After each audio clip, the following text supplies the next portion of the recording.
ചേന്ദമംഗലം കൂട്ടക്കൊലക്കേസിൽ ഈ മാസം 19-ന് കുറ്റപത്രം സമർപ്പിക്കും. ഒരു കുടുംബത്തിലെ 3 പേരെ കൊലപ്പെടുത്തിയ കേസിൽ ഋതു ജയനാണ് പ്രതി.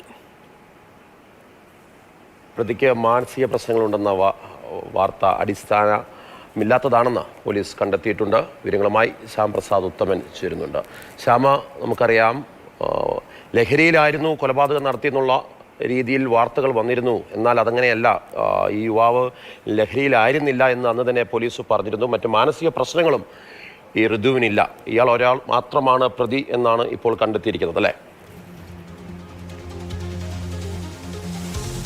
മസ്റ്റാഗ് തന്നെയാണ്. അതായത് ഏക പ്രതിയാണ്. 3 പേരെയാണ് തലക്കടിച്ച് കൊലപ്പെടുത്തിയത്. ഒരു വീട്ടിലെ അച്ഛനെയും മകളെയും അമ്മയെയും കൊലപ്പെടുത്തി. അതിലുപരിയായിട്ട് ആ മകളുടെ ഭർത്താവിനെ ക്രൂരമായ രീതിയിൽ തലക്ക് പരിക്കേറ്റ് ഇപ്പോൾ അദ്ദേഹം ചികിത്സയിലാണുള്ളത്.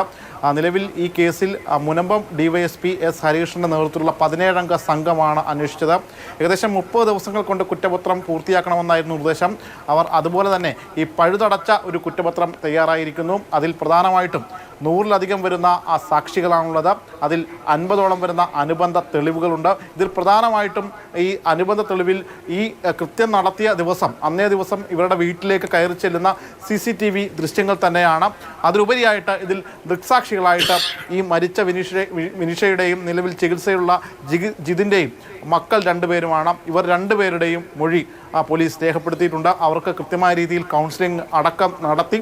അവരുടെ കൃത്യമായ മൊഴികളുണ്ട്. അതിൽ പഴുതടച്ച ഒരു കുറ്റപത്രം എന്ന് തന്നെ വേണം പറയാൻ. ഈ പ്രതിക്ക് യാതൊരുവിധ കുറ്റപത്രം സമർപ്പിക്കും.